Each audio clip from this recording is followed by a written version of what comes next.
Hey good people, welcome to the channel. I'm Musically Malnourished and you're on my journey to go deep and wide in discovering new music and artists. Listen, if you are seeing this video before 7 p.m. Sunday, August 16th of 2026 at 7 p.m., we are doing a live stream on Patreon of Reanimation and of the Jay-Z Linkin Park collaboration Collision course. And we have a bunch of other content from Hybrid Theory and Meteora over on Patreon already. So if you want to come be a part of that, come be a part of it. If you're watching it after that, then the replay is available on Patreon as well. I am so excited for this because if you've seen my Hybrid Theory or my Meteora video, that's the furthest I ever made it with Linkin Park. Those were re-listens for me, but I hadn't heard them in, I don't even know, 25 years, because when I was younger, really loved Linkin Park, but for whatever reason, kind of after Meteora, I listened to Reanimation, but I didn't remember any of it, which is partly why we're doing a listen through over on Patreon. But that was as far as I went. So this is new ground for me with Linkin Park. Really excited for that. I know that their sound has supposedly evolved over the years, but I have no context for that. So we're going to get in, we're going to give each song a listen, make a few comments along the way, but I'll be keeping some notes in my handy dandy notebook here.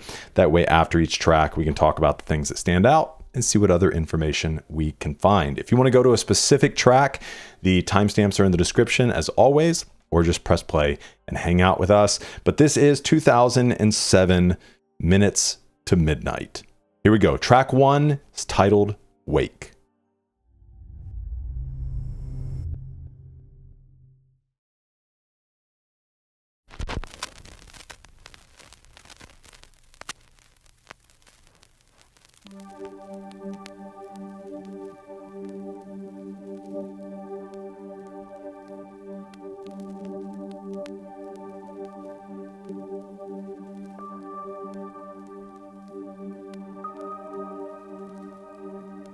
It's a cool intro. Setting a mood.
Set the stage, man. Let's let it roll to track 2.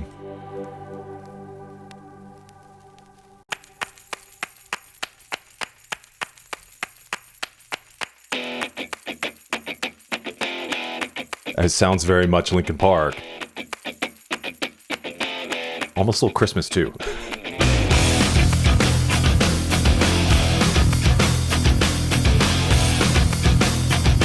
Oh, I'm ready.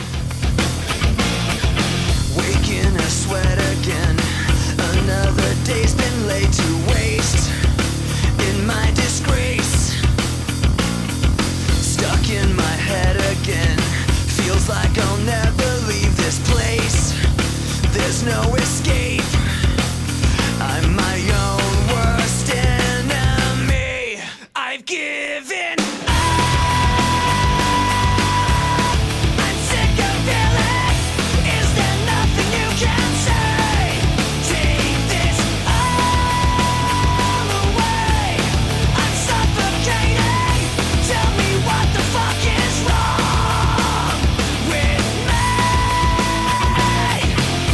don't know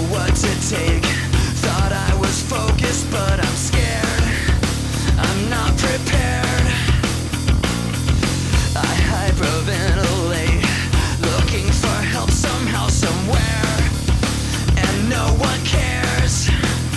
I'm my own worst enemy. I've given up. I'm sick of feeling. Is there nothing you can say? Take this all away.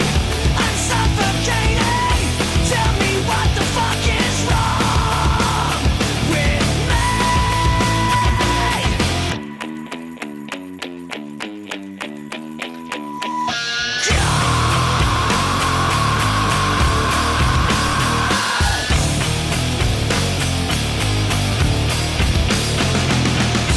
Put me out of my misery. Put me out of my misery. Put me out of my fucking misery.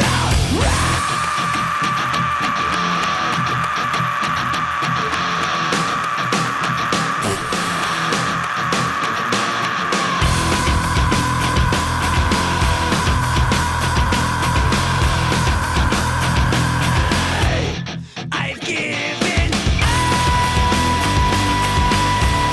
I'm sick of feeling. Is there nothing you can say? Take this all away. I'm suffocating. Tell me what the fuck is wrong with me. I'm sorry, Mr. Chester. We cannot quite just move on from that. Can we hear that one more time? Holy crap, dude. Hold on, I'm pulling up my timer. Let's see, stopwatch. Okay. Put me out of my fucking misery.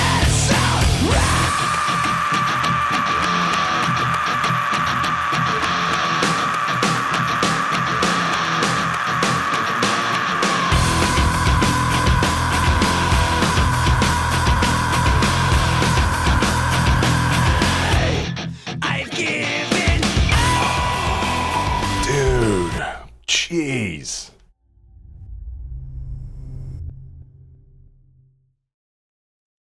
Huge.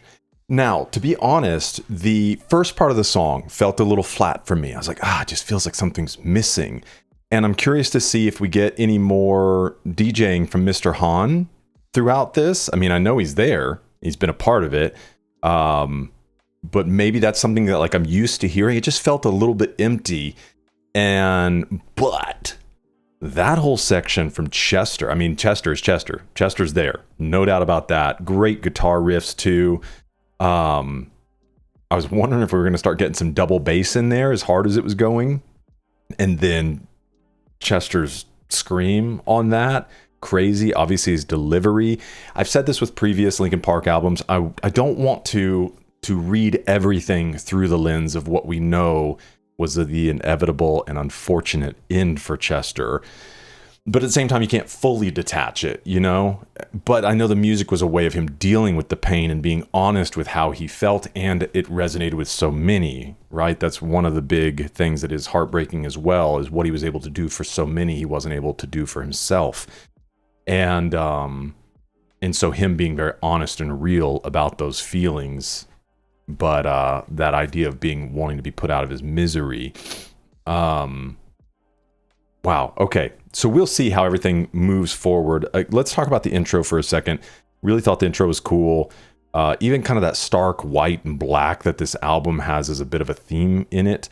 It kind of feels like it comes across there. But I think it was a great intro. I think it fits them very well. Coming straight into that second song. But let's go look. There's some information here. Wake serves as the opening instrumental track on Linkin Park's third studio album. Establishes the sonic direction, thematic foundation for the album that would mark a significant departure from the band's earlier nu metal sound. It did definitely coming into the first actual track, so the second track on the album, it felt a little bit more of a rock feel to it.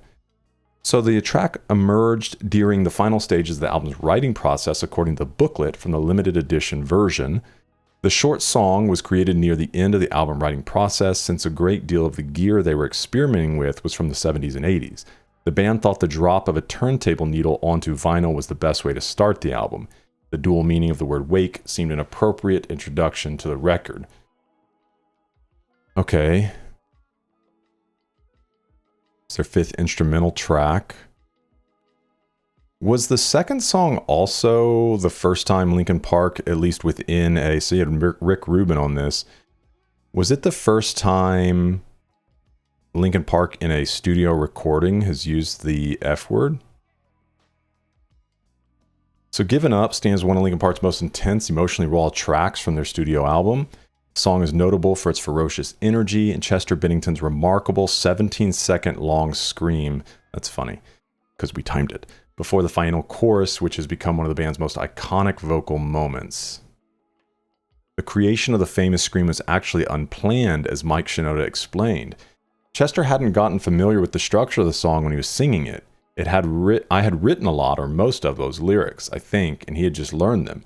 And that's the other thing, is recognizing too, you can't read too much into a lot of the things with Chester as well, because even through previous albums, there are many songs that Mike had worked on long before, or that Mike was working on and had written, that Chester obviously has some part in, but is very much delivering. And so a lot of these aren't necessarily Chester, sitting and writing out all of these things that he's feeling.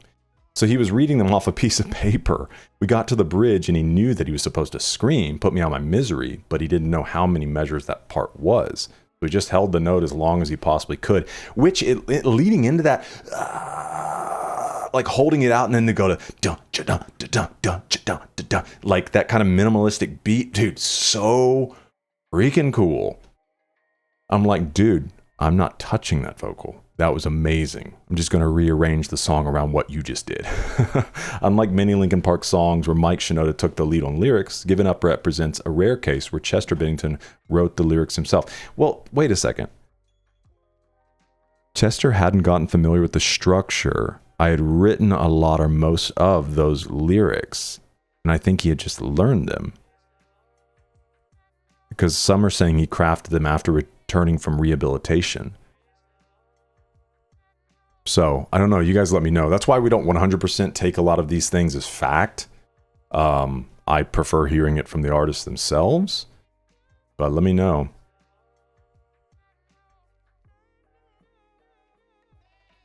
The song's theme tragically mirrors struggles that Bennington spoke about in interviews, as he once said. Came to a point in my life where I was like, I can either just give up and die, or I can fight for what I want. And I chose to fight for what I wanted. Man, just shows he fought for a long time. It's written in the album booklet about the song. To add a unique twist on the punk industrial theme of the guitar, Brad added the sounds on the intro of the song, multiple tracks of claps and keys jingling. So maybe Rick Rubin helped them throughout this entire project in production. Yeah. Okay, man. Huge. Wow. All right, let's get into track 3. This is Leave Out All the Rest.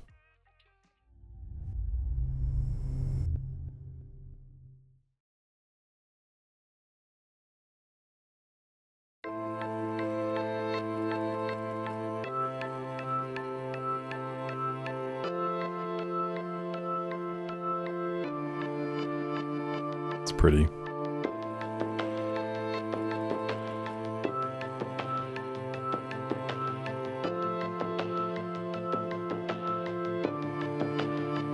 I dreamed I was missing. I love tracks like this from them. But no one would listen, 'cause no one else cared. After my dreaming, I woke with this fear. What am I leaving when I'm done here? So if you're asking me, I want you to time comes, forget the one that I don't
Let's let this play.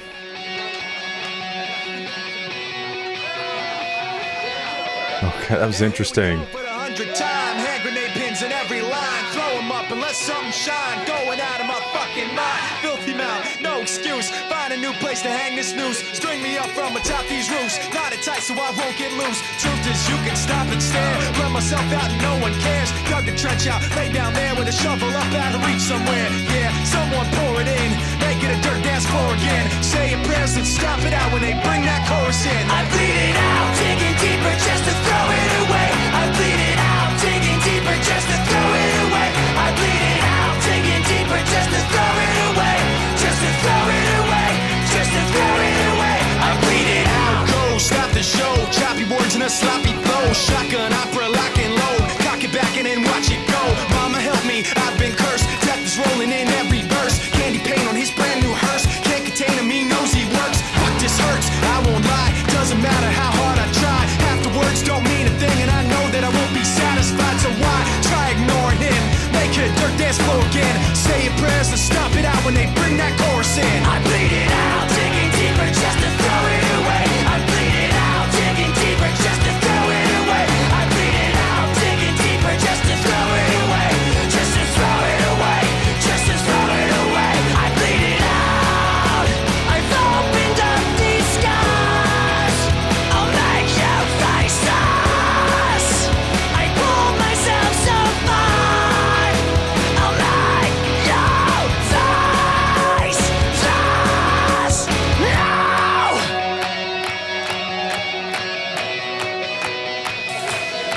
I bleed it out, digging deeper just to throw it away. I bleed it out, digging deeper just to throw it away. I bleed it out, digging deeper just to throw it away.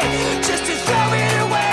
Just to throw it away. I bleed it out, digging deeper just to throw it away. I bleed it out, digging deeper just to throw it away. I bleed it out, digging deeper just to throw it away. Just to throw it away.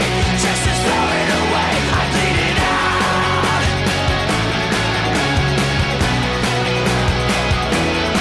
I bleed it out.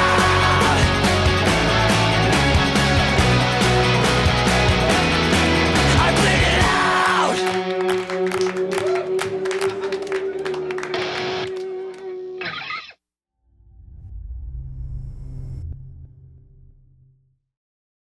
Okay, we've got a lot to talk about here. Okay, first things first. The previous track, we're going to get into that. Love songs like that from them that are pretty much just a bit of instrumental and Chester. And it was really cool. The transition of that almost sounds like if he was kind of in a place alone, you know, writing this really meaningful song. Not that the others aren't meaningful, but you understand what I'm saying. More of this ballad. And then it's like he almost like gets up, you know, and walks out of the door into this more of like a party, into a group, and the next song just takes on this energy. But as far as the content from track 3, which was Leave Out All the Rest, again, man, so that's a hard song to hear, right? And I'm sure the comments, yeah, are just filled. You left so many reasons to be missed. Song sounds tragic after the recent news. We'll leave out all the rest. That was 9 years ago. Chester, thank you for being such a great musician. I knew it was going to be all of that. Even here, Mike says in an interview with MTV, when we were in the studio working on the album, this song was one of the ones I was personally pretty attached to, said Shinoda. I remember Rick, of all people, who never says stuff like this because he's more of a guy who either likes a song or thinks it can be better. Usually it can be better. I don't know if it's just that he sets his standards so high, but he never says things like, this is a single. But when he heard this song, he said, this sounds like a massive single. For us, when we write a record, we don't think in terms of singles. In our minds, every song is a single. So yeah, I think Rick Rubin was all through this. Mike Shinoda and Rick Rubin. But yeah, as far as the content of it, you know, is this feeling of like, if I was missing, nobody would care. What am I leaving behind at the end? So what are my actions producing? Remember the best of me. That line of can't be who you are is interesting to me. It says the artist is telling us you can keep pretending to be all right. The outside world can help you, but ultimately you're the one that has to take action. So maybe the idea of can't be who you are is maybe this other person doesn't struggle with some of the same emotions and feelings, which, you know, is very relatable. If you're in depression, sometimes speaking to somebody that doesn't really experience the same things as you, and it could be depression, it could be anxiety, it could be a number of different things. But speaking to somebody that can't relate or is struggling to be patient while you're going through something can be very difficult, because they can wonder, like, why can't you just, you know, and then it's like, I can't be who you are. I'm trying, you know. He's telling us in the end he can't be who we are, so he can't step in our shoes to solve our problems. He can't change the way we think. See, I don't feel like it's necessarily that. I feel like it's more so saying we can't step in his shoes. Because he changes perspective in the bridge is another way to interpret this. He could be singing from his point of view, telling us he can't be happy like us. That's what I feel. Okay. And then stepping in to bleed it out. To me, you know, it's interesting too. The sound in this feels a little more punk to me. And which I know this is way after. So I'm not saying, every time I say this, a lot of times people are like, what are you talking about? This person came before that person. That's not what I'm saying. I'm just saying whatever like connects in my brain, like on some songs that I've listened to of Kendrick Lamar, I've said, oh, that reminds me of Bruno Mars. And people will be like, what are you talking about, Bruno Mars? That's, what's his name? Not Stevie Wonder. Oh, gosh. Is it Stevie Wonder?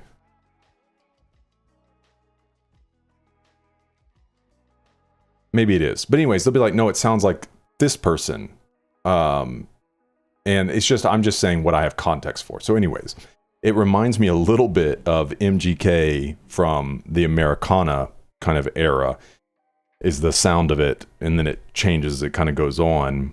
The Dirt Dance Floor, I wonder if that's speaking about a grave, because it does speak about a hearse in here. And the idea of bleeding it out, I don't know, it almost sounds like self-work. You bled it out, you've dug deeper, you know, you've done some of the work, because he says in parts of it, what does he say? I've opened up these scars, I'll make you face this. Pulled myself so far, I'll make you face this now. So it sounds like doing this inner work of bleeding it out, digging deeper into some of these feelings, but then maybe just throwing it away, feeling like either throwing it away like I'm not going to hold on to this, which I didn't consider until now, or throwing it away in the sense of feeling no progress, like you dug deeper, did the deep work, but then you just kind of throw it away. It doesn't ultimately amount to anything, but it could be a throwing it away like I'm going to get this out of me and get rid of it. I don't want it a part of me anymore. Let's see what it says down here. Significant stylistic evolution, who at the time were deliberating moving away from nu metal sound that defined their earlier work. As Chester bluntly stated in a 2007 interview, calling us nu metal now is to me like saying you suck. Mike Shinoda was equally direct, adding, we thought, fine, you're pissing us off. We're going to make something so different you can shove nu metal up your ass. Several months before the album's release, Shinoda described the song's influences to Rolling Stone, stating, the guitar sounds like AC/DC, the beat sounds like Motown, there's a Stones-like groove to it, but it's got rapping, Clash-style vocals. So different it may take people a beat to go, I can't believe it's the same band, but hopefully the next thought would be, this is cool. Thematically, Bleed Out centers on expressing deep-seated frustrations, which mirror the actual writing process itself. The recurring chorus, I bleed it out, digging deeper just to throw it away, resonated with fans across the spectrum. The song's accessibility, combined with its raw energies, made it a favorite closing number. It's achieved significant commercial success. In the booklet that accompanies the music disc, the band members stated that one of their goals was to enjoy the process of making this album, and that Bleed It Out is one of the songs where that is most evident. And I think there is a DVD or like a documentary type style that goes along with this album. So when we do the Patreon content for this album, I plan on watching that. And then obviously there are music videos and a lot of live performances as well. A lot of live performances from a concert. Instead of doing the whole concert, because they do some of their older stuff too, which we've done full concerts for that. We did live in Texas. That's over on Patreon. I just chose to do the performances from this album from that specific concert. But it all seems like they've got some really great, well-produced material for this album. Somebody here says, the song itself is in reference to the creation of the song, but it can't be related to anyone who has experienced nothing but flack whenever they're trying to do something. Maybe they mean, but it can be. Instead of stopping when you get rejected, you keep grinding, keep pushing forward. That's cool. Yeah, and Shinoda did a great job rapping on the track as well. Okay, let's get into track 5. This is Shadow of the Day.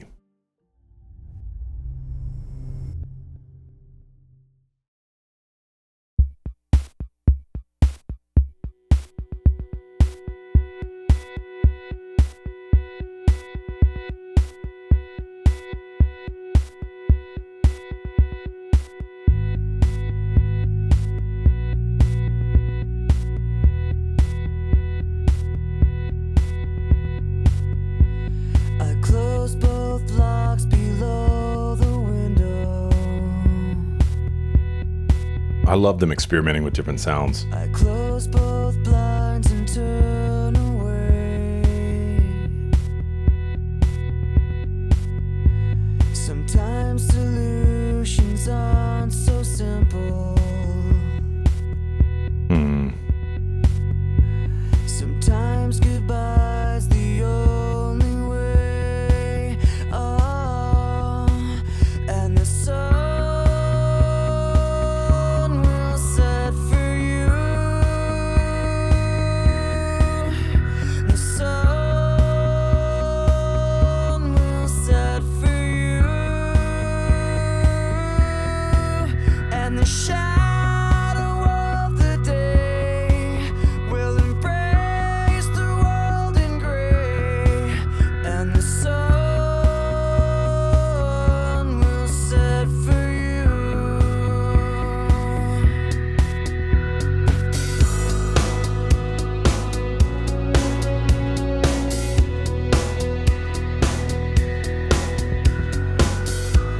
In cards and flowers on your window,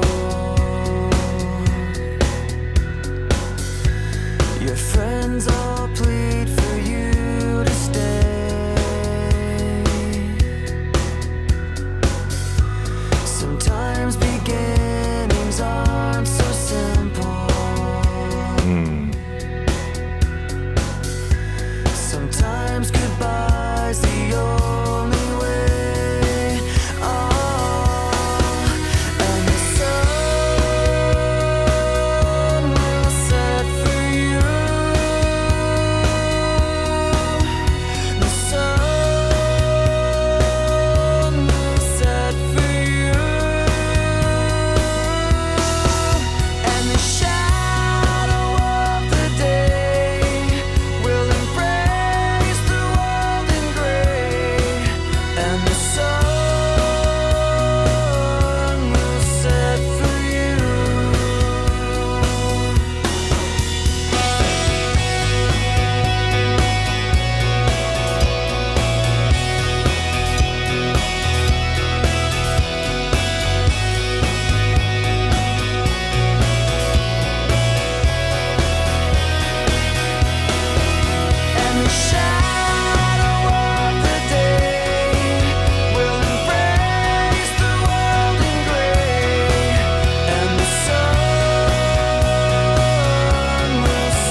Hey, if you're enjoying this video and you want access to hundreds of hours of additional content from dozens of artists, then check out my Patreon.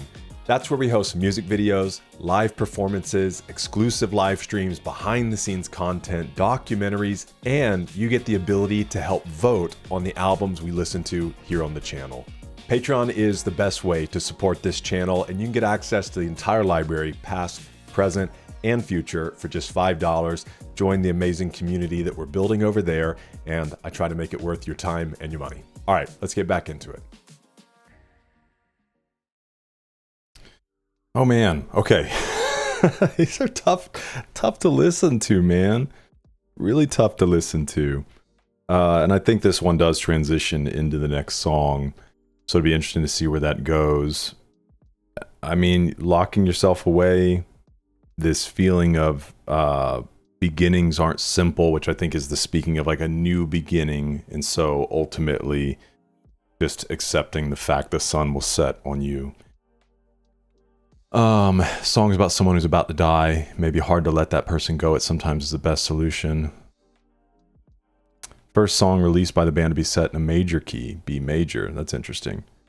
Keyboard loop in the song went through many different changes during the song's creation. Dozens of options were created: piano, acoustic guitar, marimba, xylophone, even electric banjo for writing the revised version that appears here.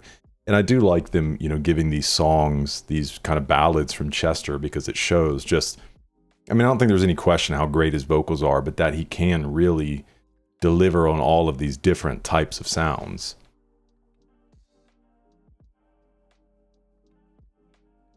Somebody says, I don't think the song's about death. I think it can also represent many different feelings. It's about a friend, maybe a lover. If you have to leave, you can't help it anyways. Yeah, I mean, I think you can extrapolate it to some different things. Okay, close both locks below the window, or close both blinds and turn away. Sometimes solutions aren't so simple. Sometimes goodbye is the only way.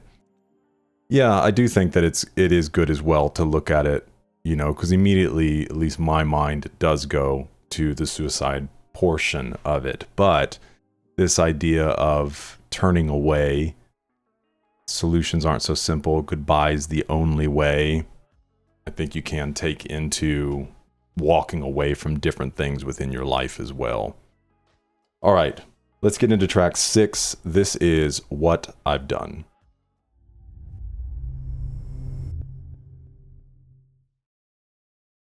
So transitioning in from the previous song.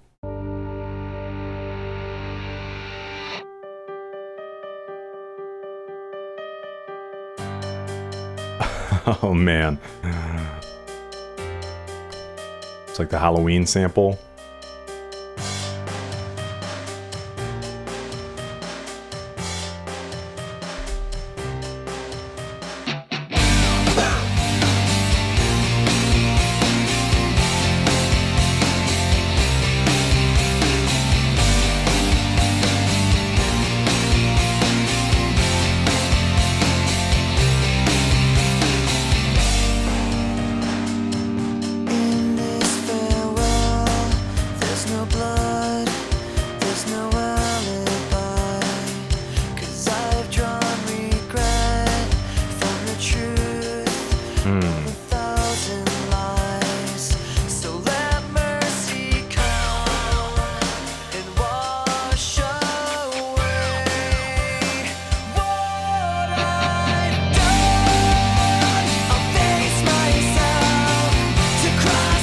I've heard this song.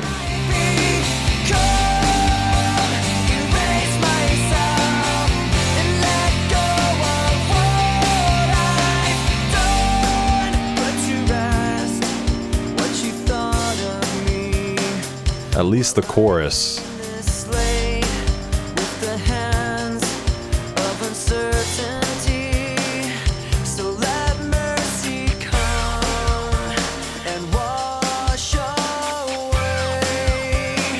what I've done. I'll face myself to cross out what I've become.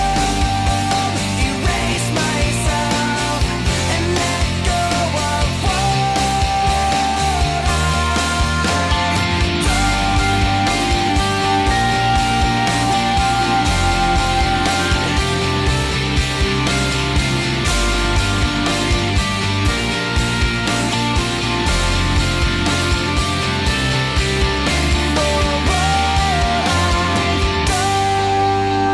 I start again, and whatever pain may come, today this ends.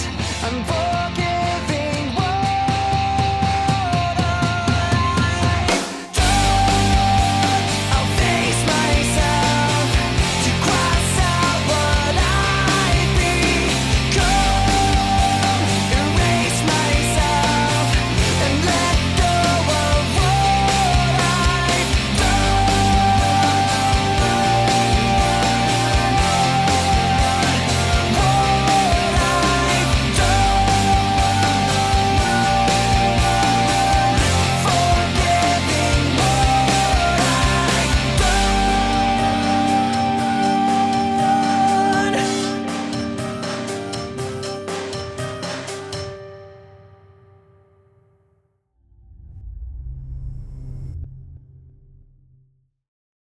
This one feels the closest to their previous work to me so far, and I've definitely heard the chorus of that, so that must have been like one of their big ones from this album. I think it's great even in connection to the previous song, because even if like you're walking away from something, it seems in this song, this like confronting yourself, forgiving yourself, this regret that line they said, regret from truth of 1,000 lies. What an interesting line. This song shows one regretting over the bad things he's done. Video shows the effects of wars, poverty, murder, drugs, etc. These are meant to depict that humanity has done a lot of wrong. Okay, I guess that's within the music video. During the outro, he's optimistic that the time is not over to do the right thing. It was released as the first single. The song is composed key of G minor, set in 4/4 time. The live version from Road to Revolution, live at Milton Keynes, that's the one I'm talking about, is that we'll have a bunch of live performances from Milton Keynes. Was nominated for Best Hard Rock Performance at the 52nd Grammy Awards, but did not win. It's featured on the Transformers soundtrack. The song is featured in 2008 video game Guitar Hero World Tour, was released in Linkin Park DLC pack for Rock Band 3. I wonder if it's because there's like that meme with the Michael Bay thing, you know? I think that's where I've heard it. Is there was people were always cutting in the end of Transformers on all these different videos and things. One of the last songs finished for the album, the lyrics for the song were intended to work on many levels, including freedom, art, and death metaphors. Chester said, Joe Hahn came up to Mike and me and asked us to take the whole idea of Minutes to Midnight and apply that to how the band has changed. So in a way, it's us saying goodbye to how we used to be. The lyrics in the first verse are, in this farewell, there's no blood, there's no alibi. Right away, you'll notice the band sounds different. The drums are much more raw, the guitars are more raw, the vocals aren't tripled, it's just us out there. That's how Rick Rubin wanted it. It's funny because I commented on how it sounded more like their original stuff. I mean, still different in its own right, but it felt more like some of the previous stuff they've done. Those like, I don't know. Okay, so I'll be interested to see the music video and all the things they're depicting there. All right, let's get into track 7, Hands Held High.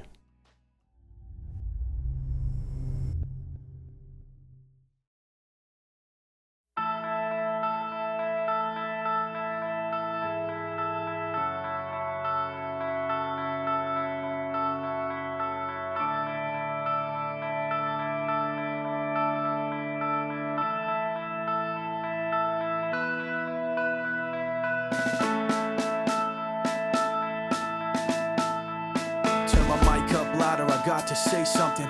Lightweight, step at the side when we come in. Feel it in your chest, the syllables get pumping. People on the street, they panic and start running. Words on loose leaf sheet, complete coming. I jump on my mind, I summon the rhyme, I'm dumping. Healing the blind, I promise to let the sun in. Sick of the dark ways, we march to the drumming. Jump when they tell us that they wanna see jumping. Fuck that, I wanna see some fist pumping. Risk something, take back what's yours. Say something that you know they might attack you for. Cause I'm sick of being treated like I have before. Like a stupid standing for what I'm standing for. Like this war's really just a different brand of war. Like it doesn't cater to rich and abandon poor. Like they understand you in the back of the jet when you can't put gas in your tank. These fuckers are laughing away to the bank and cashing a check, asking you to have compassion and have some respect for a leader so nervous in an obvious way, stuttering and mumbling for nightly news to replay, and the rest of the world watching at the end of the day in the living room laughing like, what did he say?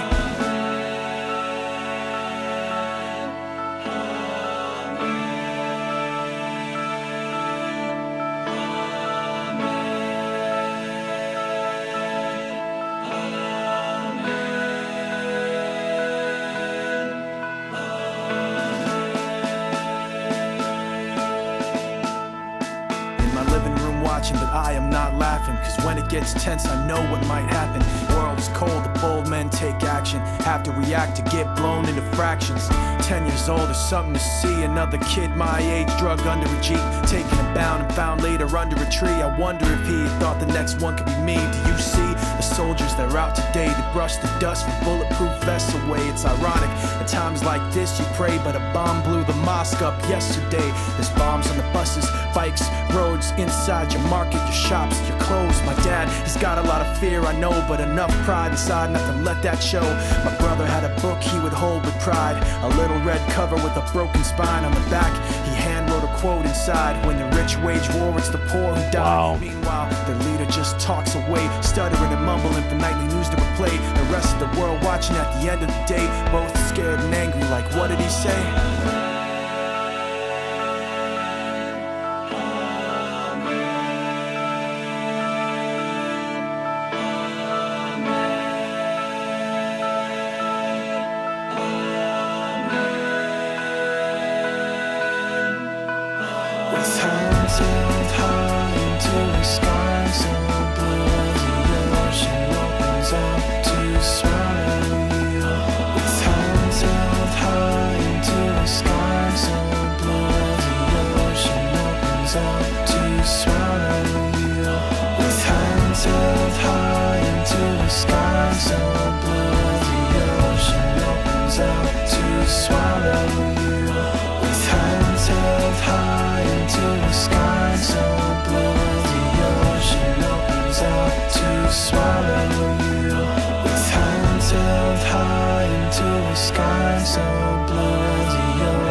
Wow. Okay. I did not see that one coming.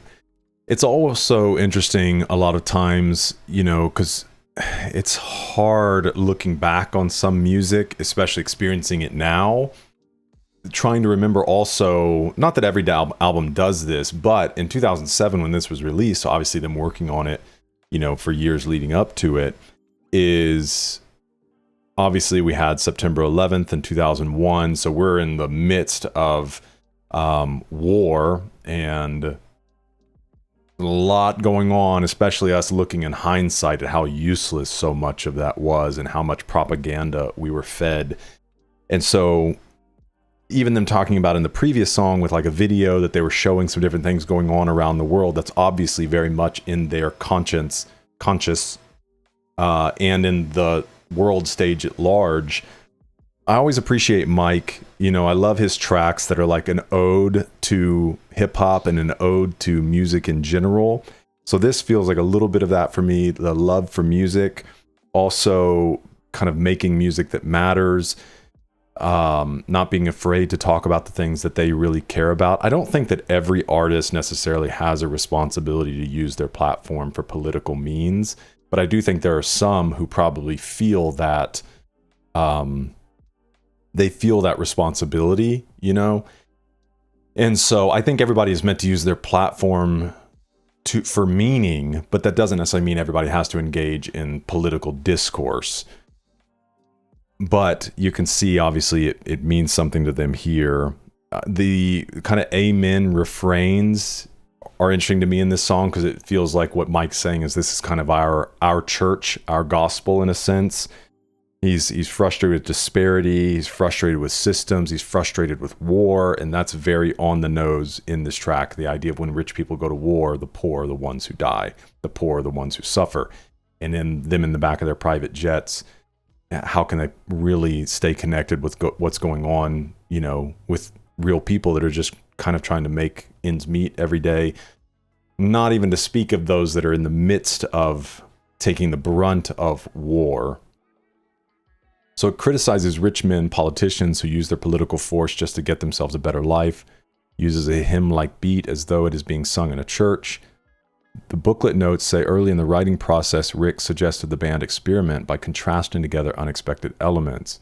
Because the instrumental idea is known as song cue sounded primed for melodic singing, Rick suggested the opposite be done. The song's pipe organ and marching snare proved the perfect musical bed for the two most inspired verses Mike has ever delivered. That's a cool challenge. You know, do the opposite of what you've normally done. This song fits the Trump era right now so well. The song is special. The fact that it's in their less rap album makes the whole thing more incredible. Mike, you're a poet. You can turn everything you feel, you think, you intend to say into your rap lyrics. All hands held high for the peace that might come one day. Okay, let's go to track 8, titled No More Sorrow.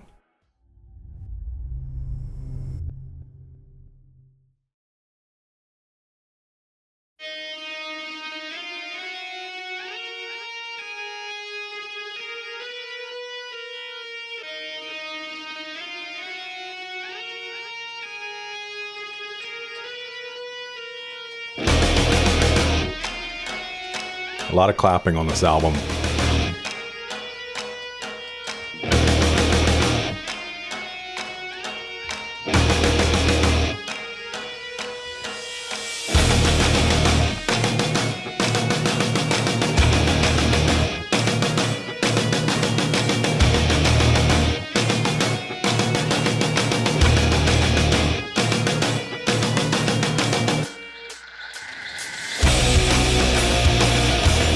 Ooh.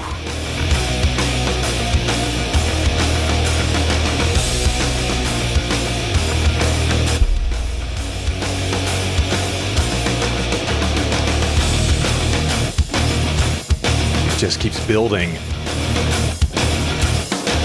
Are you lost in your lies? Do you tell yourself I don't realize your crusades a disguise? Replace freedom with fear, you trade money for lies. I'm aware of what you've done. No more sorrow, I thank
Okay, let's let this one play. My insides all turn to ash, so slow.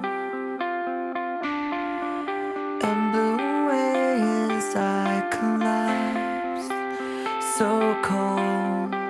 Oh, it's great with the wind. A black wind took them away from sight. And now the darkness overlaid that night, and the clouds above moved closer, looking so dissatisfied. But the heartless wind kept blowing, blowing. I used to be my own protection, but not now.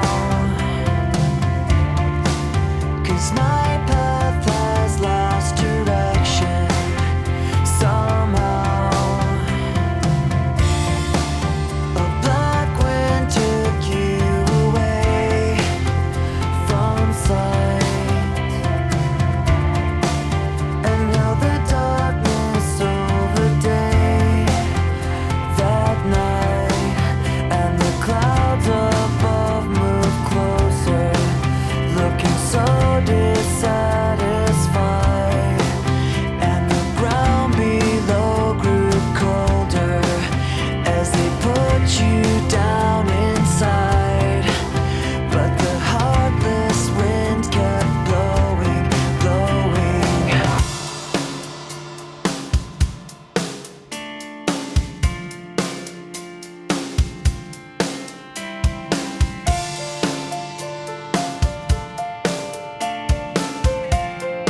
That's great. So now you're gone, and I was wrong. I never knew what it was like to be alone on a Valentine's Day. On a Valentine's Day. On a Valentine's Day. On a Valentine's Day.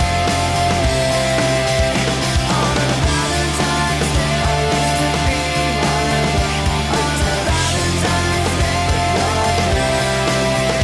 On a Valentine's Day, 'cause my mind has lost direction. On a Valentine's Day, on a Valentine's Day, I used to be my own protection, but not now. On a Valentine's Day, 'cause my mind has lost. On a Valentine's Day,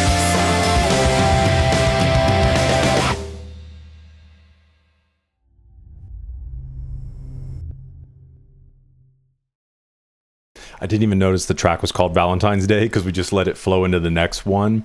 So it does seem, unless it's supposed to be a stand-in for something else, it does kind of carry this feeling of like this what do you say, black wind, this heartless wind is moved in. I love the black clouds looking dissatisfied. What great imagery. Him feeling like he's lost direction. This person is going. So it does kind of sound like the end of a relationship and the feeling that might come if a relationship has ended, coming up on a Valentine's Day, which ends up sounding like it becomes the de facto song for not having one or going through a breakup leading up to a Valentine's Day. But let's also look at the previous song. Loved the big build up on that. It just kept getting more intense. Really great that they took their time to add that in there. I often forget about this, but like in creating music as well, because I've been on my own journey, is being okay, like leaving sections in there that are just instrumental, because I think they can add a lot to a project. And it does sound like another song that's kind of politically charged, and it could mean a bunch of different things, but this idea of, what do you say, thieves and hypocrites, and the feeling of no more sorrow. I can't tell if it's an exclamation like I'm done, there will be no more of this sorrow, or if it's that I won't have any sorrow for you anymore. I'm sick of this, it's done. no more, like, I have no more understanding, no more sorrow for you. But let's see. One of the most hard-hitting tracks from Linkin Park's third album takes a bold and brash social perspective. The song is from the POV of the common man who's fed up with the corruption that influential people breed and cherish. The booklet says, while the band was recording at the Laurel Studio, Rick suggested that Brad try adding Ebo, to The Little Things Give You Away. Although Brad ultimately decided not to add Ebo to that song, his experimentation produced the introductory sound around which No More Sorrow was built. Ebo. Let's see. Ebo. Is it a guitar? Oh, electronic bow. Oh, okay. Interesting. So yeah, it sounds like they were playing with a lot of different things. Let's see. I looked up Ebo. This is what popped up. Electronic bow for guitar. I don't know what's going on with this. What is? The Ebo Plus is a unique handheld electronic device that creates infinite sustain and string-like sounds on your electric guitar.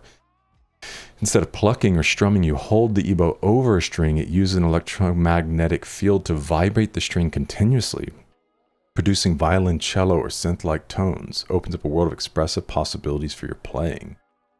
Wow, that's cool. We're all learning stuff. Okay, so let's hop over to Valentine's Day. Song is about separation from a loved one, thus having to spend Valentine's Day in solitude. Other themes of the song include burial and death, therefore there is some ambiguity as to whether the person whose POV this song is from has been separated from their loved one, or whether their loved one has died. The album booklet says, although it was finished at the Laurel Studios, Valentine's Day retains most of the original music and vocals that were recorded during the writing phase. In fact, although the band experimented with re-recording most of their early demos, the earliest recordings were often chosen to make the album. It's always, you like do other stuff and then you're like, you know what, let's just stick with what we did. Backstory of the song, Chester's dad died, so it is similar in a sense that he lost a loved one and how it felt of losing a love on Valentine's Day. Let's see. Yeah, but didn't Chester have a really bad relationship with his father?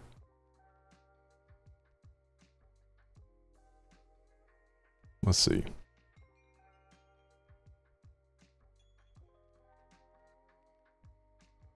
So his father passed away March 2026. So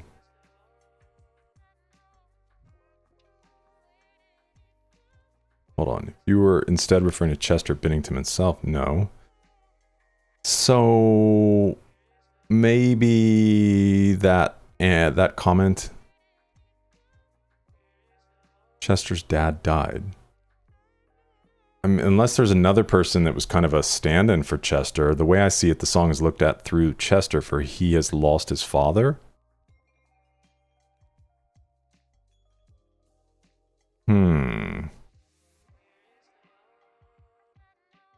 Chester Bennington, father, death, 2007?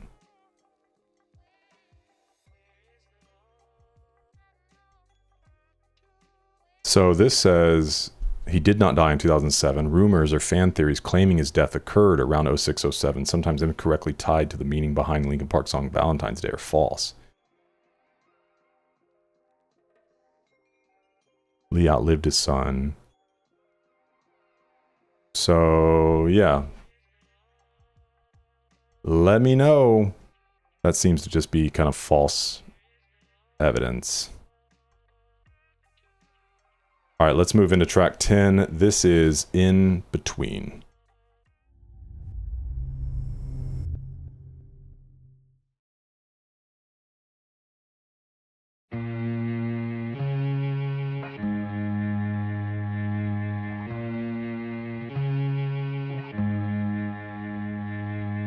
Let me apologize to begin with. Let me apologize for what I'm about to say. Mike singing. To be genuine was harder than it seemed, and somehow I got caught up in between. Let me apologize to begin with. Let me apologize for what I'm about to say. But trying to be someone else was harder than it seemed. And somehow I got caught up in between my pride and my promise, between my lies and how the truth gets in the way. And things I want to say to you get lost before they come. The only thing that's worse than one is none. Let me apologize to begin with. Let me apologize for what I'm about to say.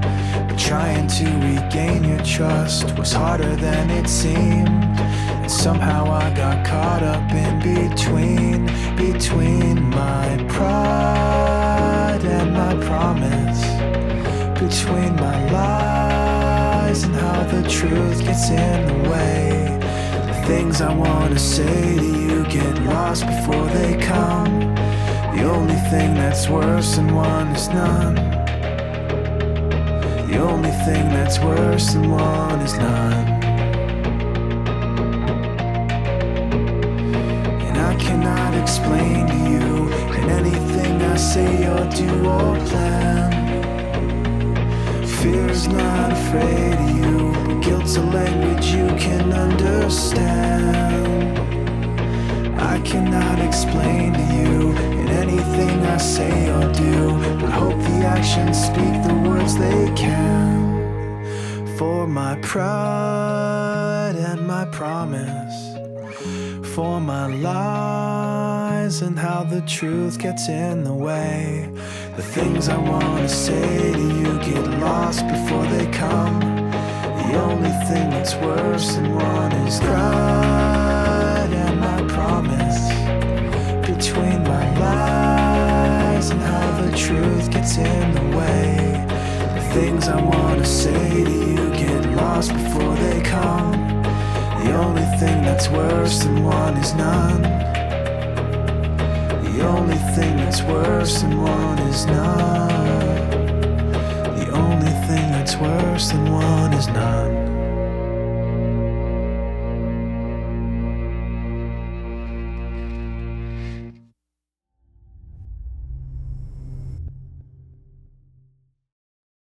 Well, that was a surprise. Man. So this feeling of lost in between, like caught in between who you are and who you want to be, and like in the middle of that, feeling like you're stumbling and not able to maybe like reach that place, and the conflict that it causes in the middle. I really don't know what he means by worse than one is none. Only thing that's worse than one is none. Huh. We'll see if we can find out. So let's see. In Between is the 10th track, Linkin Park's third studio release, one of the two songs, the other's No Roads Left, found in the deluxe version of the album, in which Mike provides solo vocals, which will have the deluxe tracks, the bonus tracks, over on Patreon as well. Rick encouraged the band to lay rough vocals on their demos as early as possible, believing that sometimes a sparse song can become great with the right vocal melody. In Between is a perfect example. Even with just Mike's vocals and a bass line, the song remained on the band's favorites list, as many songs with a lot more production were voted off the album. Well, I'm sure in a live setting it kind of gives them a little bit of a break. When I watched live in Texas, I was like, dude, how the heck do they do this? Like, it looked like it took so much energy. The album circles around the idea of the doomsday clock. Perhaps in this song it's an individual doomsday clock. He's close to dying, so now he's apologizing for all the bad things he's done, like his final words to his loved ones. Somebody says, for me, this song's about someone who makes all kinds of promises to someone else in the hope that this person cares more about him or her. So in the idea of maybe making promises of like the only thing that's worse than one is none, like you're making these promises that you'll never keep. Let's see. During Mike Shinoda's Corona Jams, later known as Dropped Frames, currently listed on YouTube as Shinoda Live Streams, he answered a fan-submitted question about the basis of the song In Between and if it could be expanded on. Shinoda began his answer off the bat by saying In Between was an apology song, you know? It's likely the phrase, the only thing that's worse than one is none, is addressing an apology in and of itself. The only thing worse than an apology, meaning something negative happened to necessitate the apology, would be a complete and total lack of an apology. It's bad to have to apologize, but it's worse to do harm and not apologize at all. Moreover, the only thing that's worse than one is none. Oh, wow, that's really interesting. Listen to the lyrics. Mike answered, let me look at them really quick. I want to see if there's anything specific I can point out to you. I loved reading interpretations of the lyrics. I think it's really just an apology song, you know? When you just do stuff you shouldn't have done. I think the pride and promise and lies and truth get in the way. Those parts are the core of the song. I also feel like songs like that are not just about one thing. They're open to interpretation for you guys enough that I wouldn't want to ruin some people's relationship with the song by getting too specific. Other songs like on One More Light, there are songs that are about very specific things, and we've talked about those. So yeah, that's a really interesting idea. The only thing that's worse than having to make an apology is not making the apology. That's awesome. All right, let me know if you guys have different feelings on it, but I think that that's really cool. All right, track 11, the penultimate track is In Pieces.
Those like laid back vocals.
I love this melody.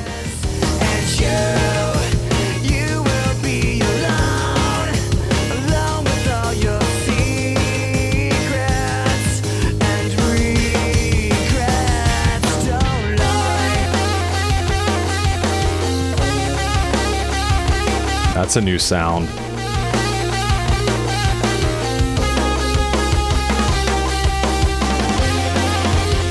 Oof.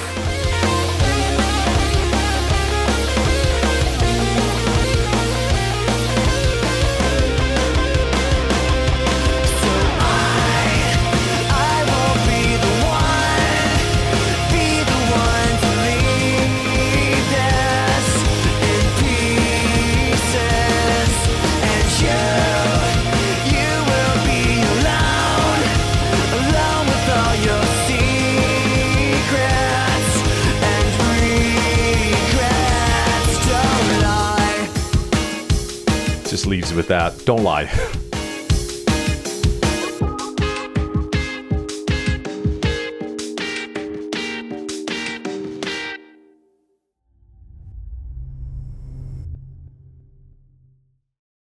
Even has this little bit of like a reggae bounce to it. That kind of tone on electric guitar is definitely something I haven't heard from them. Very much more in line with like rock. Man, I feel like the message of the song is pretty straightforward. Him even saying, "I won't be the one to leave it in pieces," feels to me like maybe he's trying, and the other person, though, is kind of the source of a lot of the issues, which we know every relationship takes two to tango. But if you're a person who's maybe really trying, and I know there's many of you out there that have been in these types of relationships that like honest to God's truth, you're like, I know I'm not perfect, but I am not the one lying and the source of a lot of this tension. Because yes, it takes two to tango, but sometimes in relationships, there is a person who's just being very foolish and doing a lot of things that cause a lot of damage to a relationship while the other person is trying their best to love a person through that. So it seems to me it's like, I'm not going to be the one to leave this in pieces. Kind of like you're the source. You're the one causing a lot of this. It says here, the booklet notes, this song began as a keyboard and beat loop, along with the staccato guitar in the second verse. In that early form, Chester put down a rough vocal with words that came relatively effortlessly. The vocals that appeared in those early stages remained virtually unchanged throughout the growth of the song. Linkin Park Chester said, I got divorced recently. That was very difficult. See, I don't know much about his like private life in that sense, romantic life. I also got remarried, so there was a big contrast in my life. For a while, I couldn't be completely happy with my new life I was starting, and I couldn't end the last one. This is a song about all that. Wow. Yeah, sounds like a tough place to be in for sure. The song is addressed to Chester's ex-wife, Samantha Olit. They were married for 9 years, from 96 to 05. Interesting. Yeah, the guitar solo is amazing. Okay. Let's see how they close the original release of the album, track 12, The Little Things Give You Away.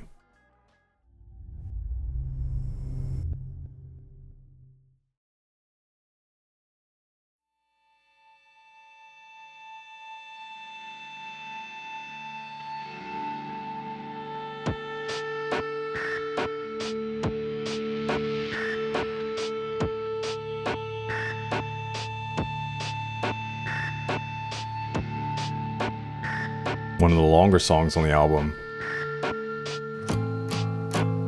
Oh, acoustic guitar, okay.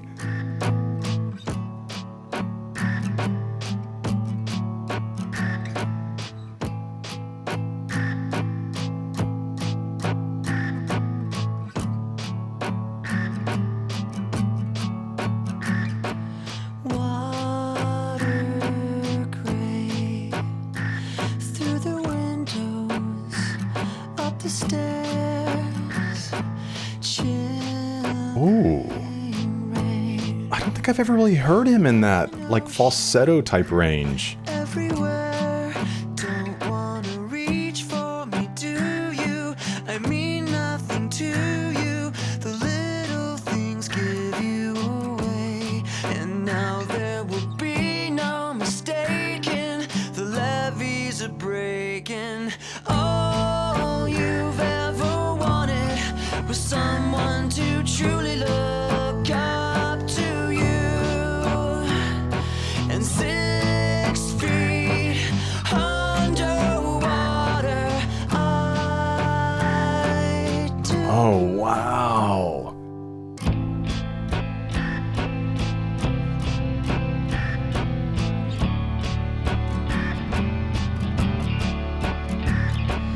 Hope decays, generations disappear. Washed away as a nation, simply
love the panning.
Oh my goodness. What a closer. They nailed that, man. Oh, I just did the building, and then you get this beautiful like drum solo build thing going on, and the guitar comes in, and then you get Chester, these whoa, whoa, like so great. And then you start getting layered vocals. Gosh, I don't know the subject of this song, but that line, you've always wanted someone to look up to you, and now I am, like 6 feet underwater I do, 6 feet underground I do, like essentially somebody's buried, whatever this relationship is. And the looking up to someone, it, to me, that typically takes like a parental type role or a role model type role, because generally, now you could use it in a relationship, but not necessarily like, I don't think you'd use the language like a husband looks up to his wife or a wife looks up to her husband. Even though there are things you admire about each other, usually it's not used in that way. But it could be like if a spouse wanted others to look up to them, you know, like they really just aspired to be someone that others look up to. And it's like, well, now you are with me 6 feet underwater, 6 feet deep. Like you've buried this thing, you've killed this thing. So I don't know. Let's get in and take a look. But I thought it was awesome. Okay. Closing track. Song is allegedly about the devastation wreaked on New Orleans by the Hurricane Katrina, how the Bush administration did not do enough. Indeed, according to some views, nothing at all to help the people of the community. This whole album marked a departure from the style Linkin Park had portrayed in their earlier albums. This song is just another example of that. Rather than heavy riffs, vocal screams, this song is vocal harmonizing, prominent use of acoustic and electric guitars, rhythmic syncopation, and a vocal-centric aesthetic. The last one is not much of a difference, just a very obvious characteristic. Not the most famous from the album, but nonetheless a hard-hitting one.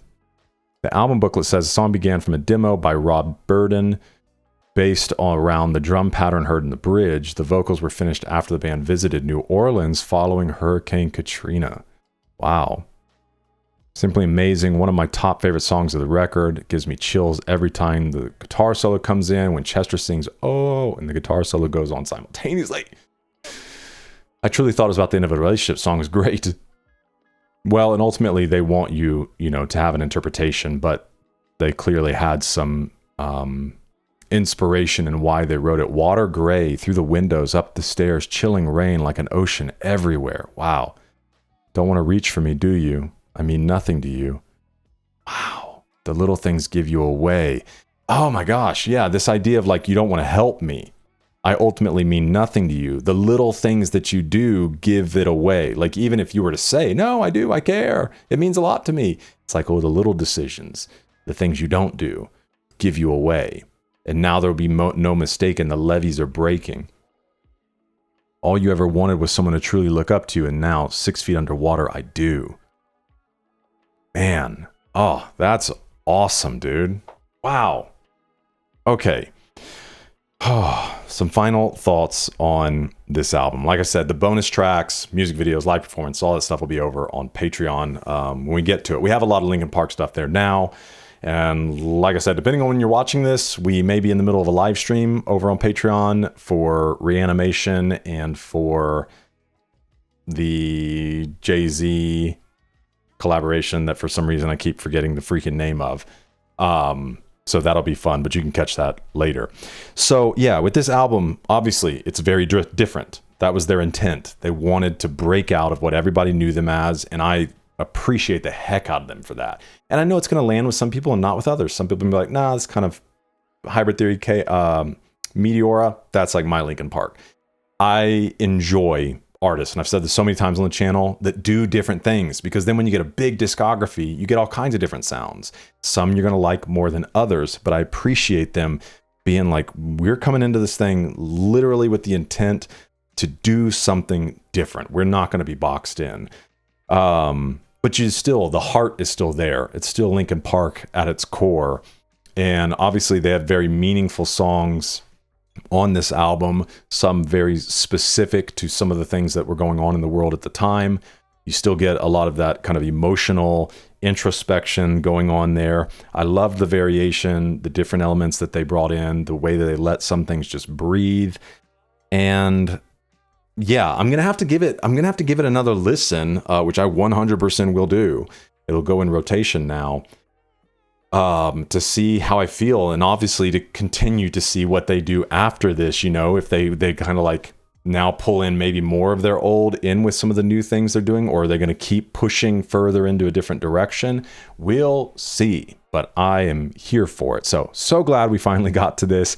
I am like healing a part of my childhood, right? In this thing that I should have been in from the beginning, but was not. So thanks for being with me for this one. Let me know your thoughts in the comments. And like I've already mentioned, feel free to head over to Patreon. It's the best way to support this channel. Hundreds of hours of additional content from dozens of artists. And you get to help decide what we listen to here on the channel. But thanks for being with me for this one. I hope to see you in the next one. Reading good.